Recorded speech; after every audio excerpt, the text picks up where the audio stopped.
My son shouted, "You live in this hole because you're a beggar." But he didn't recognize the woman sitting beside the governor was me. "She lives in that hole because she's a beggar." That's what my own son shouted. Right in the middle of my grandson's birthday party, in front of dozens of people. I stood there, still holding a paper plate I hadn't even touched, looking at him. And in that moment, I knew I was no longer a mother in his eyes. I once sold my house to save him from bankruptcy. Took care of both grandkids while his wife was in the hospital. But just one sentence. That's all it took to erase me. Not because it hurt, but because, from that second on, I understood.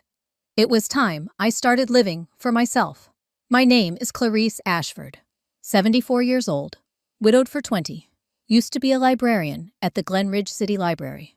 If you've ever thought a woman my age should just sit quietly, sip tea, knit scarves, and wait for the grandkids to visit, then I ask you to pause, just for a few minutes, and listen to my story. I'm not here to complain. I'm not looking for sympathy. I just want to share something that might wake someone up out there before they lose themselves the way I once did. Because some wounds you can't see, but they quietly eat away at your dignity, bit by bit, piece by piece. And then one day, when you're treated like you're invisible, you'll understand why I walked away from that hole. And for me, that day was my grandson's birthday. A day that should have brought the family together. But instead, it was the day my son exposed me in front of everyone. They say a grandchild's birthday is a time for family to come together. But I never imagined it would be the day my own son humiliated me in front of everyone. The aluminum tray in my hands was still warm as I stepped across the damp grass and placed it on the long table set up in the backyard. Inside was a dish of baked potatoes. I'd gotten up at 5 in the morning to make it. I looked around. The smell of barbecue mixed with the scent of dry autumn leaves. Old country music hummed from a green speaker. Songs I used to hear back when I worked at the Glen Ridge Library. But somehow, everything felt distant today. Melinda didn't meet my eyes as she said, "Mom, Clarice, just take a seat and relax. We've got it from here." Her voice was sweet, almost flawless. But her eyes never invited me to join the table. There was no seat for me. No one called me over to the circle of laughter by the beer cooler. I quietly sat down on a wooden chair by the fence. No one used it. No one noticed how weathered and forgotten it was. Lila and Jake were running around with birthday balloons. Nathan stood by the grill in a tight polo shirt, beer can in hand, laughing as he told stories to a group of friends. I recognized a few faces from his high school days. They used to eat dinner in my little red brick house when Nathan brought them over for study groups. Now, not one of them looked my way. Not one word, not even a hello. I used to live in that red brick house on Elm Street, the one with the maple tree that shed golden leaves each fall. I sold it, moved into a trailer by the edge of the woods, just to save Nathan from bankruptcy, so he could have a fresh start. I still remember what he said when he signed the papers. "You're the only one who believes in me, Mom." I won't forget this. I believed him, blindly. Melinda came back, handed me a soda, already opened. "Your favorite," she said, then turned away before I could say thank you. I took a sip. Flat. The sky turned gray. Autumn clouds stretched across the sky, like deep wrinkles on my forehead. Beer cans popped open one after another. They started eating. Charred burgers passed out from the tray. Hot potatoes. Soda poured from a cooler. No one asked if I was hungry. I just sat there, listening to the laughter rise behind me, feeling like the wall they were leaning on. I looked at Nathan. He was saying something, laughing loud. I couldn't hear the words, but I remembered everything. The nights I rocked him through fevers, the times I shielded him from bullies, the tears I swallowed when he chose Melinda over finishing school. I remembered every little thing, but now he remembered none of it. Eventually, I stood and walked to the table, picked up a paper plate, took the smallest burger and a few slices of cucumber. I was just about to turn back when Nathan looked over, squinted, and said, loud enough for everyone to hear. "Mom, you still haven't canceled that credit card I borrowed last month." I froze. At first, I didn't understand why he brought that up. Then I did. People were watching. Beer cans paused mid-air. Melinda's eyes flicked to me, then quickly away, like I was a stain on her white dress. I lowered my voice, trying to stay calm. "I just wanted to remind you, there were a few odd charges. I thought maybe it's safer to lock the card." Nathan scoffed. "So now you think I'm stealing from you?" His voice got louder, clearer. "You live in that broken-down trailer because you chose to. No one forced you. And now you're asking for a few bucks back from some credit card? You live in that hole because you're a beggar. You get that, Mom?" Silence. The entire backyard fell quiet. I stood there, still holding that flimsy plate. The burger slipped off and hit the ground. I didn't even notice. I caught the eyes of a stranger, one of Nathan's friends. He looked down immediately. A woman let out an awkward laugh, made an excuse to refill her drink. Only Melinda stayed composed. She glanced at me again, the same way the library managers used to glance at janitors who mopped too close to closing time. I said nothing, didn't argue. I simply turned around, walked out of the yard, across the grass. The wind slipped through my collar. Country music still played behind me. Cheerful tunes that felt like a cruel joke now. No one called me back, not a single voice. Back at the trailer, I opened the creaky wooden door and turned on the light. A soft, yellow glow spilled over the old carpet and the armchair where I used to sit and knit. A squirrel darted past the window. I stood in the middle of my small room, looked around. A crooked black and white wedding photo on the wall. A few baby pictures of Lila and Jake clung to the mini fridge with tired magnets. I stepped closer, not out of anger, but because I realized I'd vanished from those pictures long ago. I just hadn't noticed. I opened the bottom drawer beneath the sink. Inside was an old wooden box, corners worn, metal latch rusted. It held things no one had asked about in 20 years. Photos, handwritten letters, little keepsakes, the only things I took with me after selling the red brick house on Walnut Hill in 2015. I told Nathan I was fine moving to the trailer, said I'd be happy as long as they got through the financial storm. Back then, Melinda had just given birth to twins. Nathan had lost his job. Student loans were strangling them. I gently pulled out the photos, wrapped them in old newspaper, quietly, like someone burying herself. A picture of me holding baby Nathan, back when I was 30. Thick hair, eyes full of hope. Another of his high school graduation. Me holding a bouquet. Him smiling shyly. Thanksgiving photos, when Melinda first joined the family. I was the one who cooked the turkey, made cranberry sauce, set the table. I used to believe that if I loved hard enough, the family would stay whole. But love, when unacknowledged, is just another form of self-neglect. I thought of Melinda's eyes earlier. Not hateful, just indifferent. The look of someone who knows they hold the power and doesn't even need to say it. Maybe, to her, I no longer had anything worth respecting. No house, no pension, no role beyond babysitting and being a burden. I flipped open an old letter Nathan wrote in 2007 when he was in business school in Pittsburgh. "Mom, thank you for paying my tuition. I promise I won't let you down." I'd kept that letter for 16 years. Now, reading it again, those promises felt like dust. It was dark now. I made a cup of tea, poured it into a chipped mug, and turned on the radio. An old jazz song came on. Soft, aching saxophone. Outside, the wind howled through the pine trees, making the trailer shiver gently. I sat there, by my little wooden table, watching the boxed-up photos. A life wrapped in silence. But I had hit bottom. And the thing about rock bottom is, it's the only place solid enough to push yourself up from.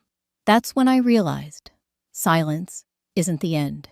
It's the beginning of something else. Quieter, but stronger. Because once you've touched bottom, it's the one place you can push from to rise again. And that very night, I decided I'd push back, hard. At dawn the next morning, before the sun even rose, I left the trailer. No one saw me go. No one knew where I was headed. I left the trailer before dawn. No goodbyes. No one knew where I was going. The early wind stung my face, carrying the scent of dry pine and dust. The fabric bag on my shoulder rustled softly with every step as I walked the dirt path leading to the Glenridge bus stop. I didn't bring much, just a few changes of clothes, some cash, a small box of old photographs, and one single card from 1989. Its color had faded to yellow, printed with the emblem of a volunteer program I joined when I was young. It was the last thing that made me feel I'd once been useful, beyond just being a mother. Glenridge at 5:30 in the morning was deserted. The bus stop Looked forgotten. Warped metal bench, flickering schedule screen. I sat down, my back aching from another sleepless night. The sky was still dark, but I could feel pale blue-gray slowly seeping across the horizon. A delivery truck rumbled past, its wheels squeaking, leaving a faint trail of dust behind. I pulled out the newspaper I'd stuffed into my coat pocket, the only one I picked up from the corner store the night before. The headline was about rising interest rates and housing issues on the East Side. I didn't care about those lines anymore. What I was looking for was silence in my mind. And maybe, just maybe, a reason to believe there was still something ahead of me. I boarded bus 7, heading downtown, toward the city library, the place I worked for nearly 2 decades, where the scent of books and paper dust made me feel real. I took my old seat by the west window, a worn magazine in hand. My fingers trembled as I flipped the pages, until I stopped at a photo of a church charity event at Trinity. I used to serve porridge there every weekend. I squinted at a curly-haired woman in the corner of the photo. "I thought that was you." I looked up, startled. Standing before me was a woman in her 50s, shoulder-length curls, plum-colored knit coat, holding a thick folder. "I'm Darla Mitchell. You used to serve soup at Trinity, didn't you?" I blinked, then nodded. "You remember? You showed me how to fold the lid just right so the soup stayed hot," she smiled. And her smile didn't feel intrusive. It felt warm, genuine. I closed the magazine. "So you remember that. Not just remember." She pulled out a chair across from me. I manage a foundation, the Carlin Trust. We're expanding a new project for seniors, and I thought maybe you'd be interested. I looked at her, cautious and skeptical, but her eyes, there was no agenda there. We're hiring community advisors, people who've truly lived, people who know what it feels like to be forgotten, and who understand what it takes to make someone feel like they still matter. She paused. "I don't need a specialist. I need you, Ms. Clarice." I didn't answer right away, but inside, something cracked. Just a thin fracture in the ice I'd buried myself under for nearly a decade. Darla called over a social worker to fill out a simple form, then drove me in her silver SUV. Along the way, she told me about Carlin Reserve, a renovated cluster of cottages for single seniors, with community rooms, an outdoor chess patio, open libraries, and a shared kitchen. "Not a nursing home," she emphasized. "It's a place where people who thought they were forgotten get to feel useful again." I held my fabric bag tightly on my lap. Every curve in the road brought back a piece of my life. The years I worked at the library, the days Nathan learned to read, and I taught him how to use the Dewey Decimal Index, the nights I rubbed Melinda's back during her pregnancy, while Nathan worked graveyard shifts. Carlin Reserve came into view just before noon. Wooden cottages with sloped roofs, leaves scattered across the porches. A chessboard table sat in the front yard. An old man hunched over the paper, not noticing anyone. Darla stepped out first, waved me over. "The corner one's yours. 30-day trial. If it's not the right fit, you move on. No strings." I stepped into the wooden cottage. The scent of pine and cinnamon lingered, a smell like memory. There was a small dining table with a rust-red tablecloth, a cushioned chair by the window, a stone fireplace. On the table sat a mug of black coffee. No sugar. No one had to say it, but I knew someone had told them what I liked. I hung up my coat, set my bag down, washed my face, then sat in the armchair. Afternoon sunlight slanted through the window, falling across a knit throw, one that looked just like the ones I used to make. Not the same, but identical in spirit. I closed my eyes. I wasn't dead. I was just in hibernation. And when spring comes, they'll see I'm no longer a shadow. I once thought I was a stain on Nathan's life. But then, one letter from the past reminded me of who I used to be. Some mornings, when the mist still blanketed the grass at Carlin Reserve, I would sit in the little kitchen, hands wrapped around a mug of black coffee, staring out the window. The world was still then, with only the rustling of dry leaves and the faint footsteps of Mr. Floyd, walking his morning laps around the chess patio. In those early days, I didn't say much. I just did things. Cleaned the kitchen, washed the tablecloths, sat quietly in the little library, reading old periodicals. No one asked. I didn't need praise. Darla was the first to notice. One Thursday morning, as I was placing large books on a shelf, she walked in and said, softly as breath, "Miss Clarice, I want you to think about a community idea, not because you owe anyone anything, but because someone out there needs your light." That sentence brought me back to 1989. There was a time I had led others, not because of title or power, but because I believed in something bigger than myself. A photo of me with Mr. Herbert Carlin during our volunteer days now hung quietly in the Carlin Trust office, a silent testament to that belief. I began talking to those around me. Mr. Floyd shared stories of his time in Germany, driving tanks, losing 2 brothers to the war. Agnes, an elderly woman, had broken her hip last year. She now knitted scarves just to keep her hands from going numb with loneliness. They didn't need lectures. They needed someone to sit beside them, gently touch their hand, and say, "Me too." And so, the Winter Foods for Seniors program was born. I didn't have social media. I wasn't good at planning, but I had feet, and I had a name. I went to the local grocery, run by the son of my old high school classmate, and asked for donations of noodles, rice, powdered milk. I called a woman who used to attend knitting classes at the center, asked if she could help pack care kits. She laughed and said, "It's been ages since someone asked me to do something that mattered." One afternoon, with golden leaves falling like rain, I returned to the center carrying a fabric bag full of donation sign-ups. Darla waited at the door with a pale yellow envelope. She said nothing, just handed it to me. Inside was a handwritten letter, yellowed with age, slanted script. "Clarice is the only person I trust to preserve the true meaning of service. Herbert Carlin." I don't remember how long I sat on the porch, but my eyes were wet, and my heart, after years of weariness, began to beat again to the rhythm of an old belief.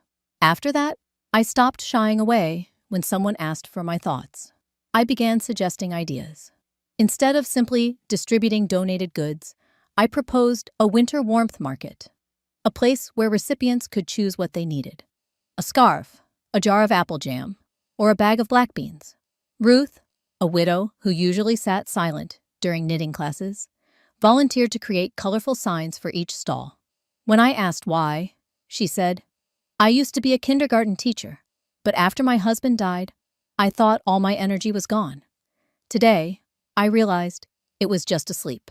People started looking at me differently, not with pity, like the first day, and not with judgment, like at Nathan's, but with the eyes of those who had also touched rock bottom, had been blown off course by life's winds, and then saw a steady hand reaching out quietly, without judgment.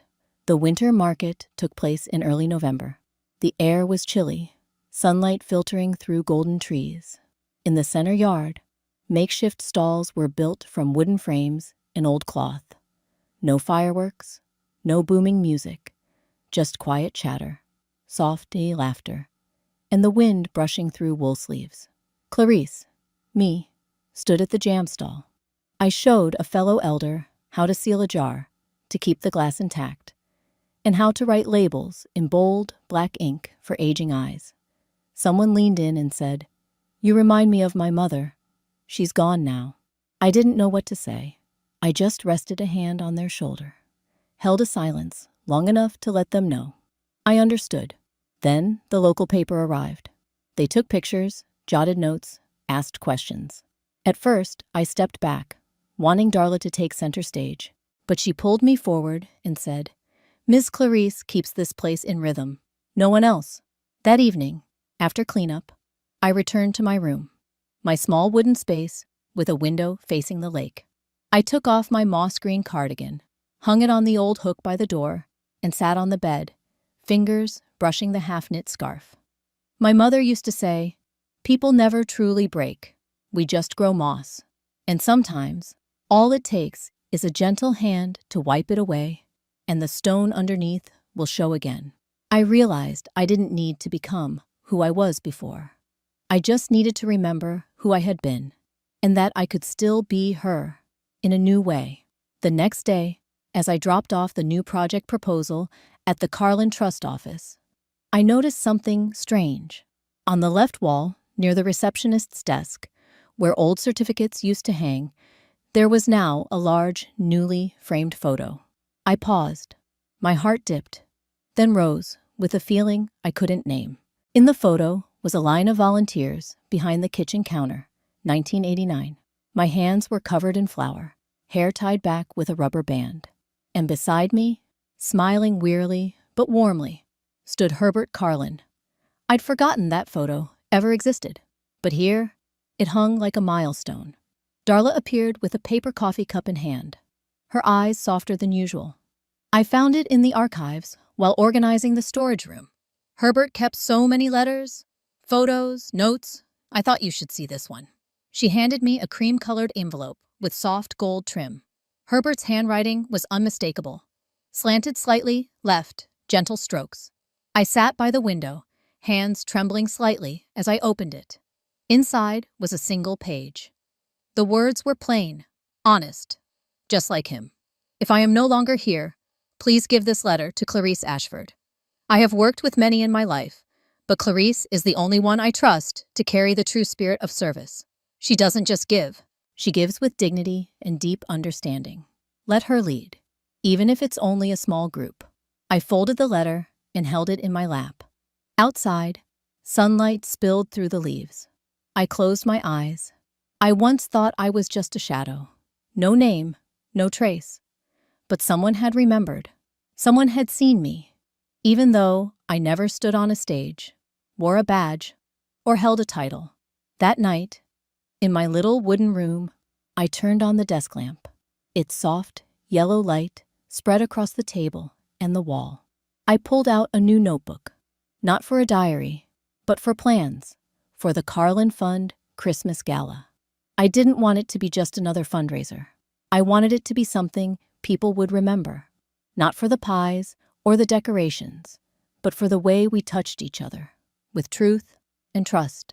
I'd never studied management, but I knew how to listen, how to seal a jar tight enough to survive winter, how to walk away, even if no one said goodbye. And now I knew something more. I wasn't moss. I was stone. When I returned to my little desk to fold the scarf, I noticed something resting quietly on the wooden surface. A thick red card with embossed snowflake patterns. I opened it.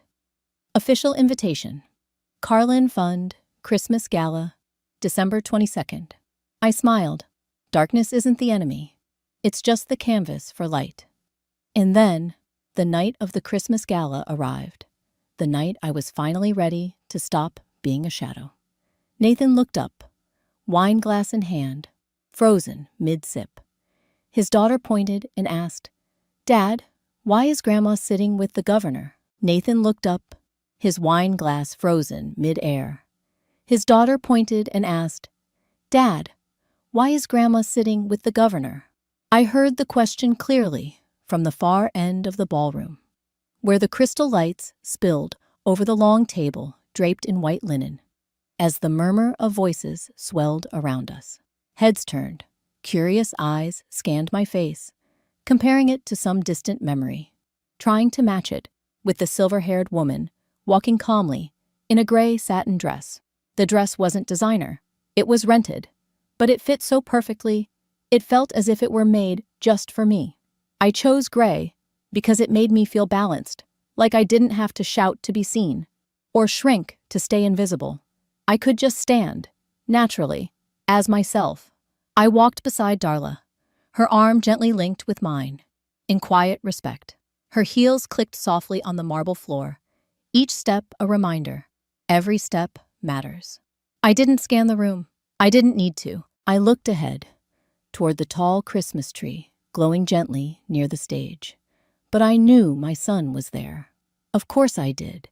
Both Nathan and Melinda were guests of a bank sponsoring the gala.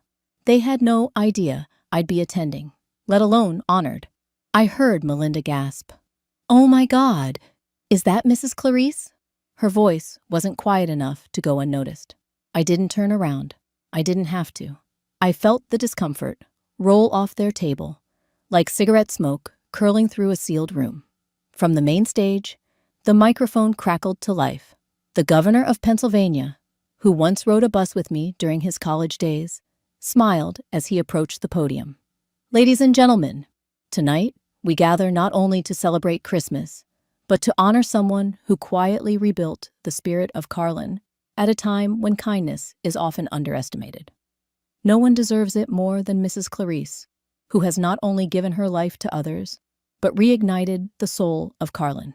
Applause followed, not polite, automatic clapping, but the kind that has a heartbeat.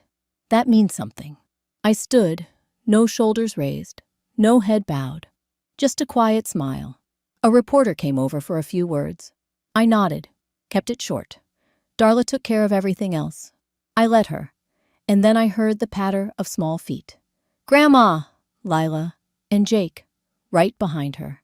They threw their arms around me, their cheeks pressed into the folds of my dress. Jake's tiny hand clutched my hem, his eyes wide. "Grandma, you look like a fairy." I knelt down, held them tight. The scent of kids' shampoo still clung to their hair. There was no distance in those hugs, just warmth and a simple truth. They were still my grandchildren, no matter what the grown-ups thought. I led them back to our table, along rows of crisp white linens. My place was near the stage, beside the board members of the Carlin Fund. My seat had a name card, embossed in gold, Clarice Ashford, guest of honor. Lila pointed. "Grandma, your name is on the table." I nodded, smoothed her hair, just like I'd nodded to myself 3 months ago, when I was still packing up photo boxes in a cold, dark trailer. Darla leaned in and whispered, "Told you, you're the heart of this winter, and probably many more." We sat down as the first course arrived. Butternut squash soup with nutmeg, steaming and fragrant. I wasn't hungry, but I lifted the spoon anyway, as a way to keep in rhythm with the world again. My eyes found Nathan across the room. His face was stiff, frozen like bronze, his hand still resting on the glass he hadn't yet lifted. Melinda leaned in, whispered something to him, but her gaze darted away when she saw mine. I didn't look away, didn't accuse, just looked. Not with anger. I wasn't here for revenge. I was here because I deserved to be.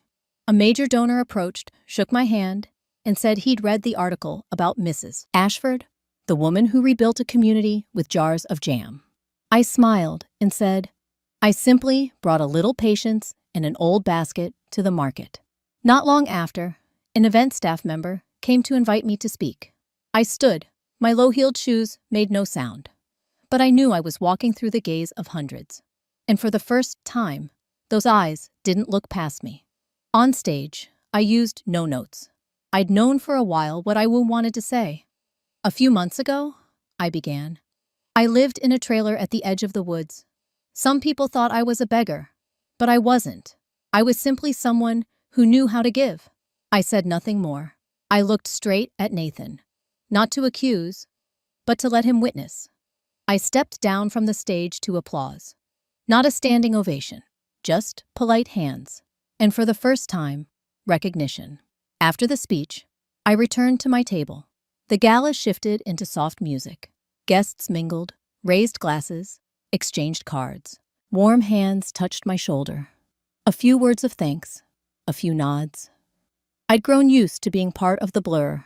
So this being seen, still felt unfamiliar. Darla laughed, handed me a fruit mocktail. Feel like dancing? She teased. I shook my head. I just want to sit a while.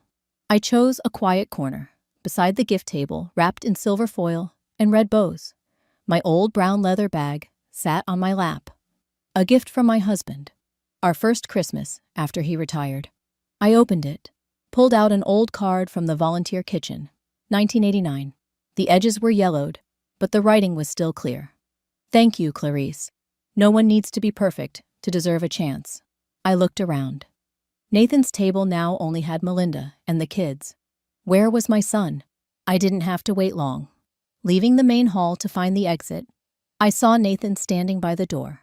Outside, snow was beginning to fall, dusting his blazer's shoulders like forgotten ash. He saw me, took one step toward me, then stopped.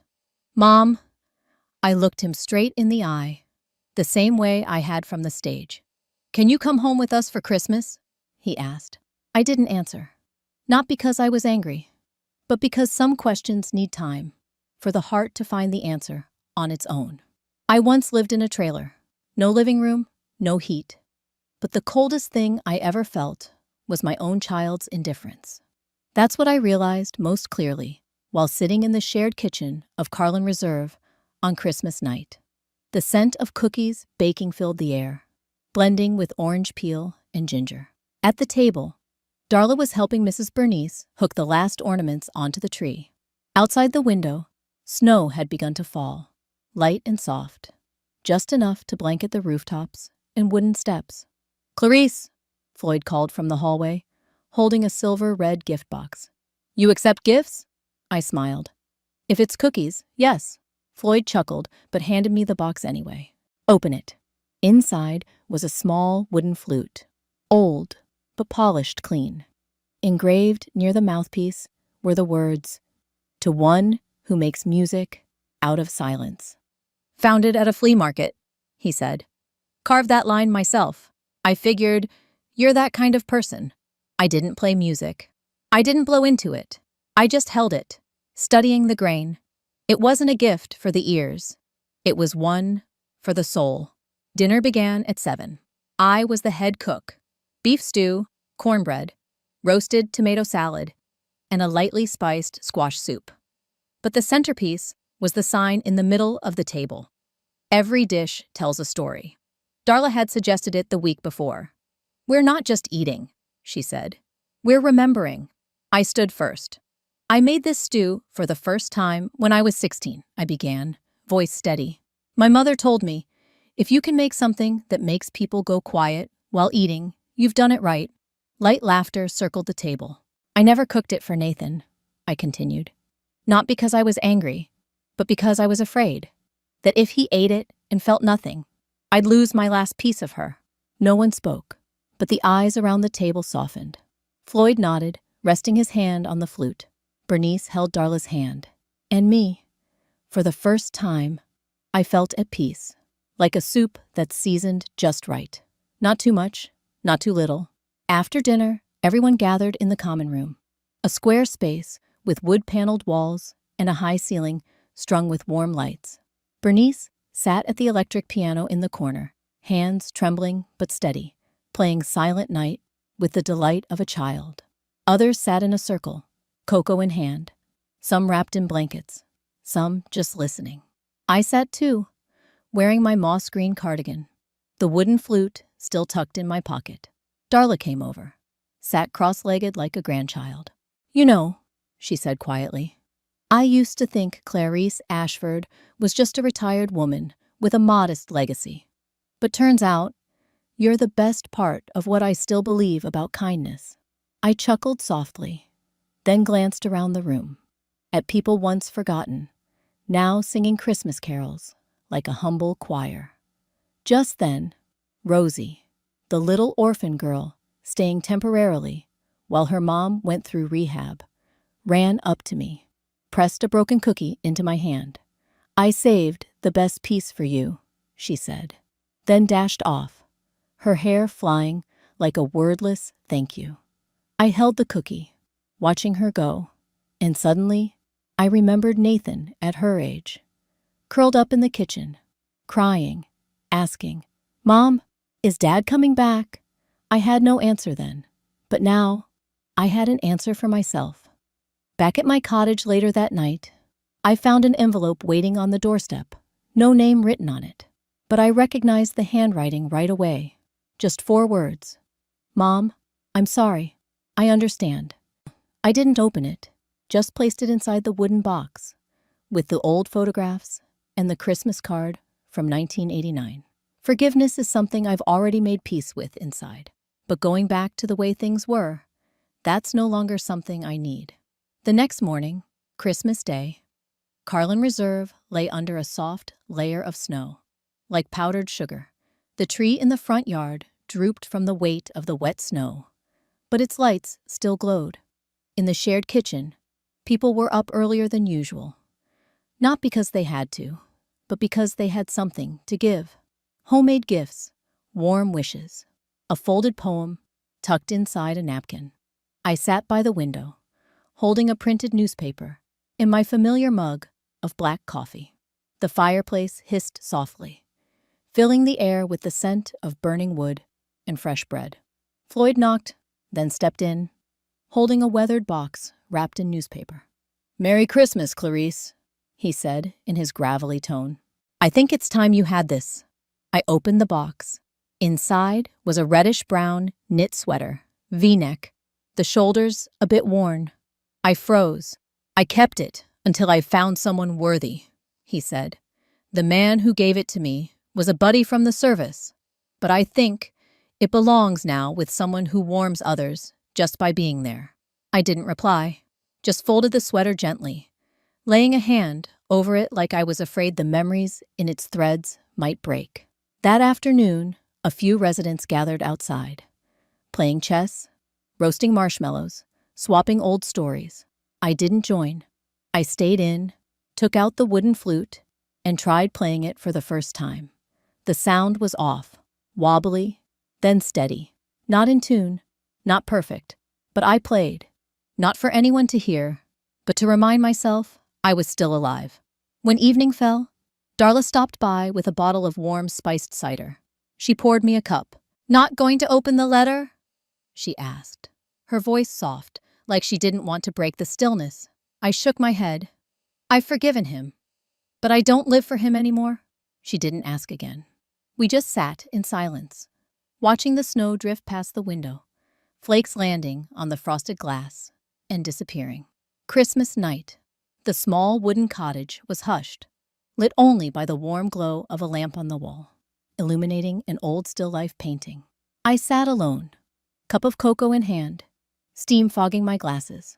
Outside, the sky was filled with stars, and the piano in the common room still played faintly in the distance. "Have yourself a merry little Christmas" sounded like it was being played just for me. I looked at my reflection in the window. Older, quieter, steadier, and I whispered, not for anyone else to hear, but just for me. "I'm still here. I'm still me." 3 months ago, they called me a beggar. Today, my photo hangs on the city's wall of inspiration. I stood behind the red velvet curtain, waiting for my turn to step onto the stage. Glenridge City Hall hadn't hosted such a formal event for seniors in years. White chair covers tied with navy ribbons, gleaming stone floors, and the light scent of early spring tulips in the air. Outside, the snow had melted halfway, patches of sunburnt grass peeking through the ground, as if winter could no longer hold back what was meant to bloom. I adjusted my coat collar, brushed back a few stray hairs. A large photograph, me and Mr. Herbert Carlin at a food drive in 1989, had been placed prominently in the main hall. Darla said they wanted it to symbolize resilience and kindness that doesn't age. I simply smiled. Words like that, I've learned to receive without shrinking. I was no longer the woman who stood silently by the sink while her son toasted someone else with wine. Darla stepped beside me, gave a slight nod. It's your turn, Miss Clarice. I walked out. The applause wasn't loud, but it was steady and genuine, as if no one had to try to show respect. A city official handed me a certificate, gold-edged, my name embossed at the center. Then he passed me the microphone. I looked across the room, familiar faces from craft classes, fellow residents who once shared chicken soup at the Carlin Reserve kitchen, and, in the back row, I saw Nathan. He sat quietly, head slightly bowed, hands clenched on his knees. Lila and Jake sat beside him, red hair bows, ocean blue sweaters, eyes lifted to me with wonder. Both close and unfamiliar. I took a breath and began. Some thought I was a beggar. Some thought I was useless, outdated, old and pitiful. At one point, I believed that too. I paused. The room fell into a silence that swallowed every word. But then I learned this. Old age isn't the time to disappear. It's the time to bloom, in your own way. A soft murmur passed through the rows. I looked straight at my son, not in anger or blame, but simply as a mother, standing tall, no longer bowed. Thank you for letting me live through a long enough winter to understand this. Life doesn't end when others stop needing you. It begins again, if you still choose to plant something new. I bowed gently. This time, the applause grew. Someone stood. Maybe they weren't clapping for an old woman. Maybe they were clapping for something inside themselves that just woke up. After the ceremony, I walked slowly out of the hall. The wind grazed my collar, sharp enough to shiver, but not to hurt. I was used to the cold, both the weather and the kind that comes from people. But today, what I felt was a quiet kind of warmth. Darla walked beside me, silent until we reached the main lobby. You did it, Miss Clarice, she said, her hand resting gently on my shoulder. I looked around. The same people who once saw me as a shadow now nodded in greeting. Some shook my hand. Others just looked on with what might have been guilt. But I didn't need apologies. I didn't need explanations. Because I knew my worth no longer depended on their eyes. Nathan stood in the hallway, one hand in his pocket, the other holding a worn leather notebook. I recognized it instantly, the one I used to scribble little notes about life, about teaching, about motherhood, even old, clumsy poems no one had ever read. I didn't know when he'd found it, but when our eyes met, I knew. He'd read it.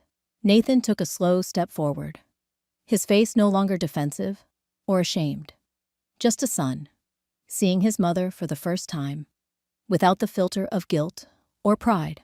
Mom, he said, barely above a whisper, would you come back with us this weekend, just so the kids can be around you more? I looked at him. A part of me wanted to embrace him, like I used to when he fell and looked up, waiting to be forgiven. But the part of me that had learned to stand on her own just nodded gently. I'll think about it, Nathan, I said, then turned to hug Lila and Jake as they ran to me, two bright little lights beaming up from the sidewalk. Grandma, you were amazing, Lila whispered, her hair smelling of soap. You looked like a movie hero, Jake exclaimed, eyes glowing. I bent to their level. You don't need a stage to know who you are, sweetheart. You just need belief, from inside. They nodded, like I'd just told them a spell. Then I stood. Nathan remained under the barren tree, leather notebook in hand. He didn't move closer, didn't call out. But when I glanced back, he gave a small nod. I nodded too, slower, not cold, not heavy, just enough for both of us to understand. What needed forgiving had been forgiven. What couldn't be restored, let it rest. That afternoon, I returned to Carlin Reserve. Darla was baking raisin cookies. Floyd sat by the window, reading the paper. I hung up my coat, made myself a mug of hot cocoa, unsweetened. Floyd always said, at our age, too much sweet, and you forget what life really tastes like. I settled into my familiar wicker chair, facing the large window.